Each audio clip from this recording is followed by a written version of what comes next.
formula, no water, and they want us to survive out here. Mike Q. Tensions continue to rise. Desperation growing as victims of Hurricane Katrina are desperately searching and waiting for help. Good afternoon, everyone. I'm Patty Lee. We are following the aftermath of Hurricane Katrina, and here are the latest developments. President Bush has been touring the Gulf Coast this morning. He's meeting with residents and seeing the damage firsthand. Congress has approved $10.5 billion for rescue and relief efforts, and National Guard troops have arrived in New Orleans. They have shoot-to-kill orders to stop the violence and looting. Jennifer Donnellan joins us now live with the latest. And fire. The pictures are amazing, a welcome sight. Thousands of National Guardsmen descending upon the Big Easy, supply truck after supply truck, carrying with them much needed food and water. This as President Bush continues his tour of the devastation. Even he appeared frustrated at times with the slow-moving federal relief effort. New Orleans is a city in ruins. Black smoke from a warehouse fire billows into the sky, and the floodwaters, though neutralized, run deep with the stench of rotting corpses and raw sewage. No formula, no water, and they want us to survive out here. Shoot-to-kill orders have been issued to stop the violence. Looting is common, and reports of rape are mounting. President Bush, who is touring the area, says relief efforts have not been acceptable until now. My attitude is if it's not going exactly right, we're going to make it go exactly right. And as the president spoke, supply trucks made their way through the flooded streets of New Orleans. Texas is hosting thousands of refugees, and new facilities are being opened to accommodate them. The New Orleans airport is packed with those lucky enough to make it that far. Everyone here is doing whatever they can to get out. This crowd of people, they're waiting in a line. They're waiting for a flight to Texas. They're still waiting.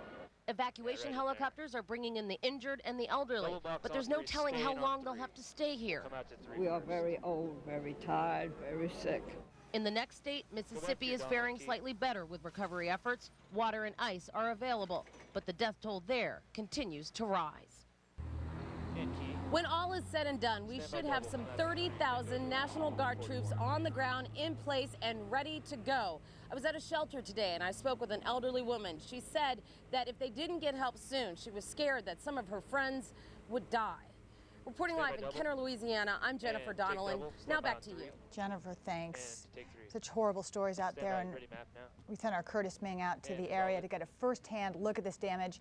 He and photojournalist Albert Mock are in Biloxi, Mississippi right now. What's the situation out there, Curtis?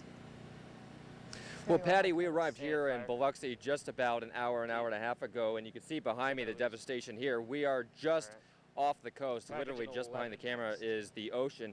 This was a dock, what we're told at one time. There's a 22-foot storm surge here that essentially meant a 22-foot wall of water coming this way. You can see what's happened to this dock, all this debris all over here. In fact, just behind me, these cars right here, they were at one time in the parking lot behind us of this hotel. We're standing in the parking lot of a hotel. You can see what happened here. Over here, this is the hotel where a lot of media members are staying. It's still very dark in there, but that hotel did survive Katrina. And earlier today, we were about 50 miles east of here in Mobile, Alabama, where they, like much of the region, are dealing with a gas crisis. It's a struggle to be able to drive and get the bare essentials to live. In Mobile, Alabama, Sandy waited for hours just to be turned away.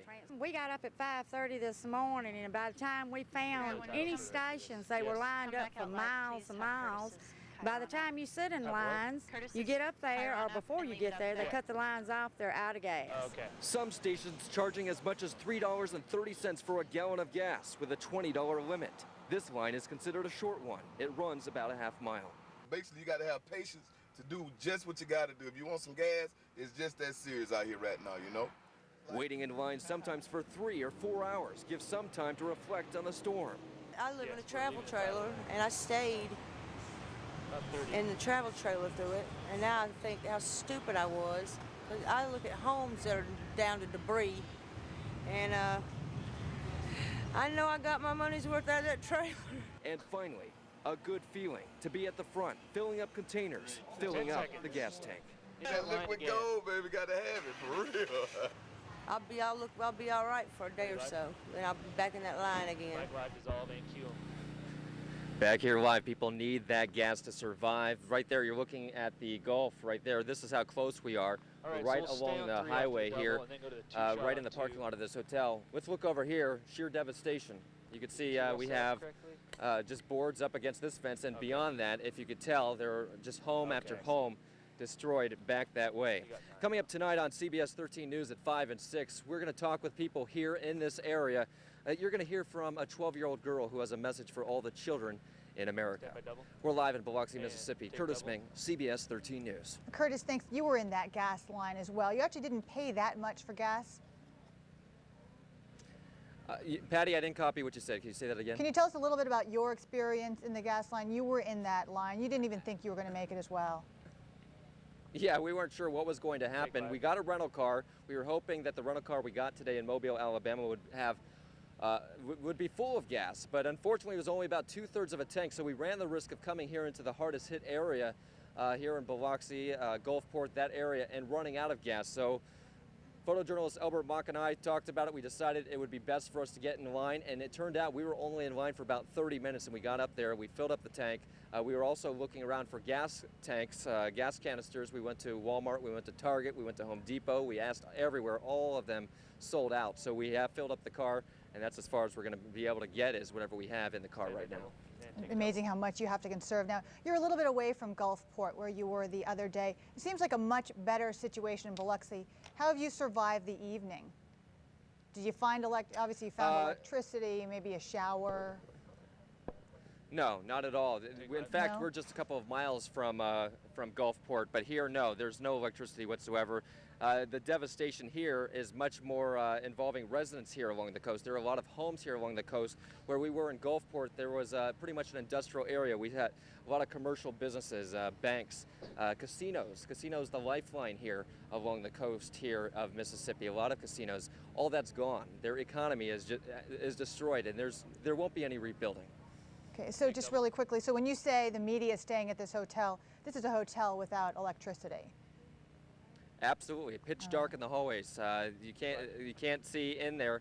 And in fact, just a few moments ago, we believe other people are staying in there as well. If we look up there on the 3rd floor, that woman right there had just come down a few moments ago, asked us for a flashlight. So a crew from CBS here gave her a flashlight so she could see in the hallways, perhaps get to her belongings. But no, it's pitch black. In fact, the media, many members are camping out here. They're not staying inside that building because it's too dark. All right, Curtis, thanks. We're going to check in with you in just a little bit and find out a little more about the food and water situation that's going on in that area, because I know there have been shortages. A lot of people suffering and desperate to be fed and most certainly to get water. So thanks, Curtis. We'll see you in just a little bit. Meanwhile, more bodies are being found in the hurricane-ravaged areas. Some are being tied to stop signs. Some of these bodies are being tied to stop signs so they don't float away. Now, if bodies are found inside homes, neighbors and emergency workers just march a big D on the door. Michelle Kane joining us more with how airports are turning into makeshift hospitals and morgues. Yeah, they have the bodies. They're piling up, as well as the sick and the injured. And now, finally, the relief operation is in full swing. And one of the biggest tasks is treating the thousands of sick and injured. CBS News anchor Harry Smith describes the scene from an airport in Louisiana. What happens is that the helicopters come in here, they pluck the people off the buildings. If they're ambulatory, they go one way. If they're sick, if they're from a hospital, they go someplace else. Now what they've done is the people who are really the sickest, the people who have the most needs, they've literally, well look, they've locked them onto baggage carts. They're going to take the baggage carts then over to this U.S. Air Force C-17. Let me get out of the way. Maybe we can take Arnie's camera. Look at this. They've got the sickest people that they brought to the airport. Some have been here for hours and hours and hours. They're finally going to be medevaced out on this C-17. They're going to Dobbins Air Force Base, we understand, over in Georgia. And some of those airports are being turned into makeshift hospitals across the South. The Louis Armstrong International Airport in Louisiana is transporting sick people by the thousands. An army of helicopters from all over the country has descended on New Orleans, and they are transporting thousands of patients to this airport. As soon as they leave these survivors, the medical personnel and pilots and their crews go back for more. The number of patients is too large to count, and Texans are playing a large role in this monumental task. Texas 4 disaster team is headed by Osro Henderson. We're all tired. They're more tired than we are. I told our folks every time we think about how tired we are, think about how tired they are. Tired and emotional, it's like a scene out of a war movie. Patients are placed on cots, on stretchers, even luggage conveyor belts. Many are just left lying on the floor. What? Other neighbors floated by, so everybody's trying to help him save him, save the other neighbor. I don't know if there's Dr. Mona Kana is part of this medical team. She wants a We two-shot are after seeing this? patients from all over the New Orleans area. I just attended to a woman yesterday who said she was lying in water for a day and a half, and her back was scaly and itchy, and she was having problems with skin rashes, and that's because of the water. It was contaminated with sewage. Oh, and you feel for those people because a lot of them are wading through that water and they've been in that water for days, and no official estimate on how many dead, how many injured in New Orleans, since much of it is still flooded. And it's amazing how though they're able to turn these into hospitals, and just the shot of those carriers carrying those people out there, it's amazing. I know. At least help is on the way, so that's and that's good the news. good news. Yeah. Finally. Finally. All right, Michelle, thank you. Take 3. Hit your card. Still a lot more to come in our news, like more on how the federal government is stepping in to help the victims of the hurricane. As you know, many people say this help is just coming too late in the game. Roll the break.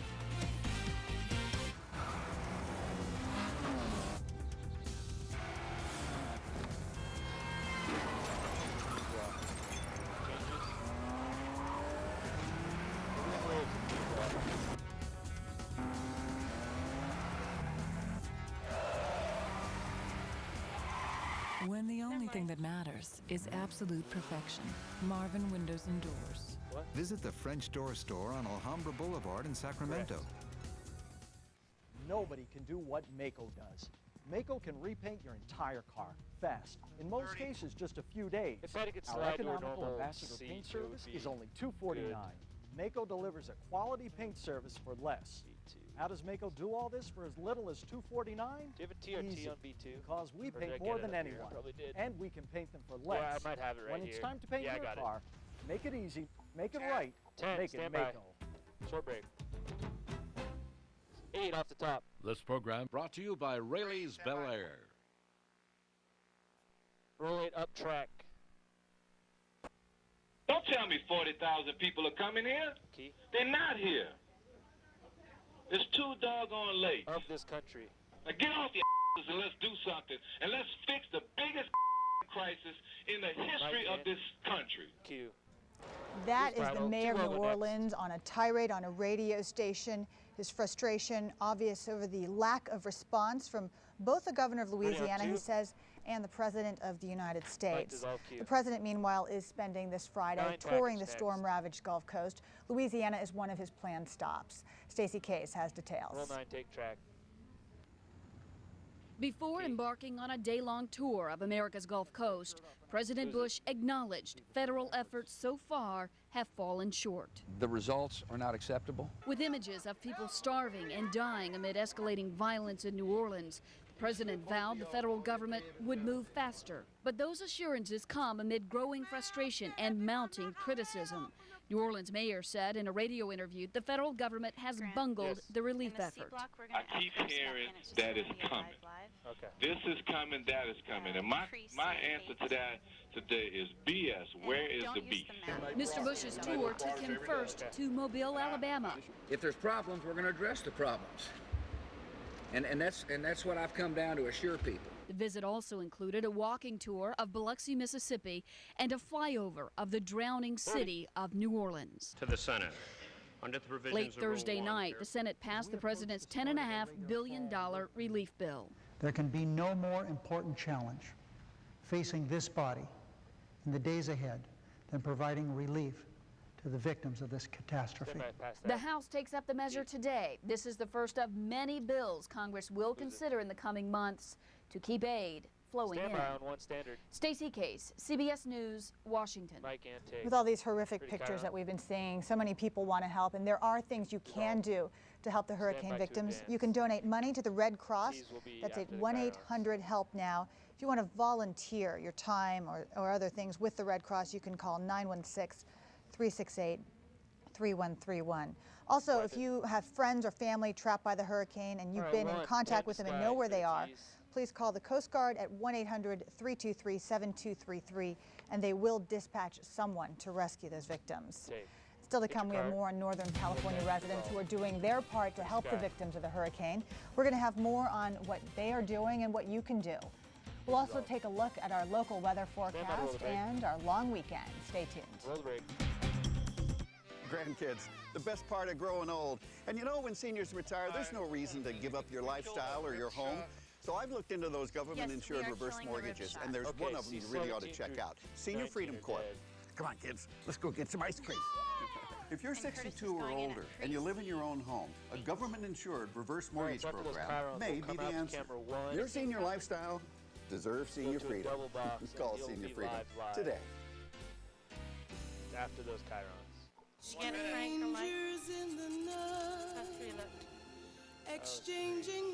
No two people are the same, which becomes obvious as soon as they share a bed. That's why we created the Sleep Number bed. It allows each person to set their side of the bed to their sleep number, which is their level of ideal firmness. A sleep number is the key to a perfect night's sleep. Find your sleep number at any Sleep Train location. Call 1-800-378-BEDS. Increase the beauty of your home with Grandstone USA. Granite selection, professional installation, customer service, and unbelievable prices. Grandstone USA does it all. Call 635-8889. Who's that? Not the guy who gets his salsa from New York City. New York City? Around here, there's only one word for salsa. Pace. Made in the Southwest the right way. Pace. Grab the Southwest by the bottle. And Mike, fade up cue. The Gulf Coast calls for help are being heard right here in the valley. In fact, the owner of Paul Blanco's Chevrolet is collecting much-needed supplies for the victims. John Inder is live with more on this relief effort. There's actually a very close connection with this relief effort. It sure is, Patty. IC4, route it. You'll hear about more of that in my package. But we're at Franklin and Florence Roads, Paul Blanco's Capital City Chevrolet. Look what's coming in already. Just take it. Remote. Yeah, Paul Blanco's Capital City Oh. Chevrolet is where we are right now. Look at all that's coming in. These are baby supplies, and these will be heading off by truck to the hurricane area as this wave of compassion kicked off this morning. We're roll 8 dissolve in track. Everybody give. Quincy brought baby formula and blankets and a big heart for hurricane victims. I'm giving whatever I have and plus more, you know, because if it happened here, I would want them to do the same thing. We could use some volunteers. This wave of compassion was created by Paul Blanco, whose aunt is the governor of Louisiana. She called yesterday and asked for his urgent help. Dude, I want to help the people down there. I mean, yeah, I lived there. You know, and to see things floating and people running around and crazy and behave, so I want to do what I can to contribute. Patricia Arnold is a Sacramentan who also once lived in the Gulf Coast. She's volunteered herself and her church to help today. I have family in that area and I want to do something. I can't go physically be there, but there are things that we can do locally to help. Paul Blanco says his aunt, the governor, told him her state will need massive quantities of food and supplies for months to come. We'll put up in a moment, we'll put up a list of the 10 things that we really need here. But one of the things we do need now, boxes, packing tape, marker pens, and tables. If you got them, come on down here. Franklin and Florence Roads in South Sacramento. Patty, back to you. John, thanks. It's all part of a national relief effort. So we'll keep everyone posted. John, thanks. And if you want to donate supplies, the hurricane victims need, as John mentioned, diapers, soap, deodorant, toothpaste, toothbrushes, baby wipes, bottled water, very important, ready-to-eat meals, snack bars, and cookies. And for more information on where you can drop off these supplies, call 916-422-2000. We're going to check back in with Curtis Ming, who is in Biloxi, Mississippi. He's been down there for about 2 days now. Curtis, can you hear us? And take double. Yeah, I can hear you. All right, Curtis, give us a little sense of the devastated areas versus the much nicer parts. It kind of seemed in the story on gas that there was electricity, and this is not that far from the ravaged areas where people are still, they have no food and no water. Can you give us a sense of distance? Absolutely. We spent for the first day, which were a lot of the stories we were showing you yesterday, we were in Gulfport, Mississippi. From there, we knew we needed to get a car, we needed to get gas, so we traveled about an hour and a half. It's only about 50 miles, but it took an hour and a half to Montgomery, Alabama. There in Montgomery, they do have electricity. It's intermittent. There's electricity on a lot of blocks. There are a lot of stores that are open. And that's where we traveled, where a lot of these people, they did have some damage, but maybe only $1,000 worth of damage, as opposed to what these people here are dealing with. And let's take a look around one more time. You can see behind me, this is a hotel. The awning, you can see, was damaged. If we look over to even further to the left and pan over that way, we have the Gulf over there. We're not all that far from the water, and there was a 22-foot storm surge that came in this direction, which pretty much devastated this entire community. There are a lot of homes that have pretty much been leveled, and we're going to show you more video of that a bit later on. I'm also told, we haven't toured this area just yet, but the producers from CBS here tell me that just past that hotel is where that apartment complex is, where 30 people died. We believe many of those bodies are still inside, and right next to that apartment complex, we're told, is a cemetery. The storm surge actually caused some of those caskets to be uprooted, I guess you should say, out of the ground, and I'm told you could even look inside and see bones, so quite a grisly sight there. But we have much more for you coming up tonight on CBS 13 News at 5, 6, and 10 o'clock. Curtis, you've had so many great stories about the humanity that you see despite all the devastation and the suffering that everyone's going through. In this hotel situation, are people just staying for free because they have nowhere else to go? How is this working? Is everyone helping each other out there? Or is it Well, I'm only free guessing. for all? I have a tidbit of information that just in getting here and talking with people real briefly, I believe that the media had been staying here in this hotel prior to the hurricane hitting. I imagine most other people evacuated on out of here, but they stayed, of course, to bring the coverage to you. It was quite scary for them, but I believe they have been staying in there for the time being. But it's got to be hot in there. I haven't been inside there just yet, but I know it's pitch dark. And it is hot out here where we are right now, so you can only imagine what it's like cooking in a building when you don't have any circulation whatsoever. And Curtis, do you feel safe out there? I know a lot of crews have felt threatened because of the desperate situation out there. How are things going for you and Albert? You know, the media is sticking together. A lot of us have warned one another. We had heard that one TV crew had a gun held to their head. We also had heard that a crew that had brought in gasoline from out of the area, because you have to go out of the area where there's electricity to actually get gasoline and bring it in, this was back at Gulfport, by the way, that some looters actually jumped on the car and were trying to take the gasoline away, and that's when the news crew sped off, and they lost a couple canisters of gasoline, but they saved the rest. But as for the most part for us, I mean, these people are surviving. We know that there is a possibility that they may be desperate. They may come and get whatever they can from us. We're just here to cover a story. So we're not in that survival stage as they are, so you could certainly understand if they do in fact do that. All right, Curtis, thanks, and you make a great point. Thank you again. We'll look forward to some more of your reports throughout the day. Take two. And let's totally shift gears and talk about our holiday forecast. Yeah, a lot of people on vacation for the next couple of days, maybe having already started vacation. We've got some great weather, so no problems getting around because of the weather. It's just getting around because of our gas and gas prices. 73 degrees in Sacramento right now. Pretty day outside. Southwest wind at 3. Pressure is steady. 29/87 of an inch and rising in Stockton. That's the barometric pressure. 78 degrees under sunny skies. Sunny and 77 in Modesto. Northwest wind at 7. A south wind in Marysville. 74 degrees and 48% relative humidity. Let's quickly catch you up on the weather in the southeast. Very calm conditions now after the hurricane. This has been the case for the last couple of days. We did have some showers late in the day. Yesterday afternoon, still a few clouds, but as you can see from our live reports, there is no rain, and any showers that pop up would be light. So that's a look back there. Let's come back home where our temperatures are in the 70s right now. Much cooler than yesterday, 4 to 8 degrees here in the valley, even more so in the Bay Area, and continued cool in mountain areas. A lot of fog and low cloud cover at the coast. Expect that if you have travel plans there over the next couple of days. Here's your forecast now for today. 90s in the valley. We'll just barely reach those 90s as we're in the upper 70s and low 80s now. Low 90s in the San Joaquin Valley. Sunny and nice as well in the foothills. Mid 80s, so pretty comfortable. Chilly overnight at Lake Tahoe, where temperatures drop into the 30s, but 70s and 80s during the afternoon hours. North end of the valley, low to mid 90s. sunny in coastal valleys, and we've had a lot of fog this morning, but it has cleared back. But a cloudy day. San Francisco 66 degrees. There's your 5-day forecast, calling for breezy conditions with the Delta wind picking up later this afternoon, and our temperatures continue to fall through Labor Day, but certainly very comfortable readings. All right, Christine, thanks. We're going to take a quick break. We'll be right back. Stay with us.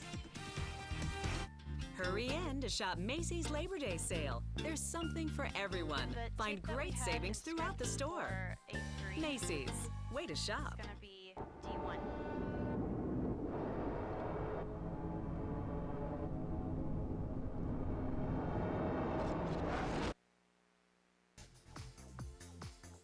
These ones are like the ones in Philly. Try our original Philadelphia-style sandwich made on fresh Amorosa rolls for over 23 years. The Cheesesteak Shop, Elk Grove. Caution, may be habit-forming. And now, the adventures of Impact Man. The Johnsons are at the mercy of financial doom, bankruptcy, taxman, and the collector. Fortunately, they don't have to face it alone, thanks to Impact Mortgage and Impact Man. Stronger than a foreclosure, able to take on low credit score. Frustrated with child support? Impact will do what's right for you. Refinance your home now and make an impact on your life. Call 1-888-50-IMPACT. Before a honey baked ham is guaranteed extra special, it's hand-selected and marinated for up to 3 days. Slow smoked over hardwood chips, spiral sliced, then topped with our legendary honey baked crackling sweet glaze. And that's why honey baked ham and our new $19.99 honey baked quarter ham are a guaranteed success. Honey baked ham. The extra steps make it extra special. On 1. This closed captioning sponsored by Sleep Train Mattress Centers. Your ticket to a better night's sleep. Mike, fade up, cue. Here again are the latest developments on Hurricane Katrina's aftermath. President Bush touring the Gulf Coast this morning. He is meeting with residents there and seeing the damage firsthand. Congress has approved $10.5 billion to cover immediate rescue and relief efforts. And National Guard troops have arrived in New Orleans, and they are bringing food, water, and orders to shoot to kill to stop the violence and looting. We're going to have more on this developing story throughout the day, of course. Plus, CBS News will air a special report on the hurricane at 6:30 tonight. Thanks so much for watching. Have a great afternoon. 2 dissolved.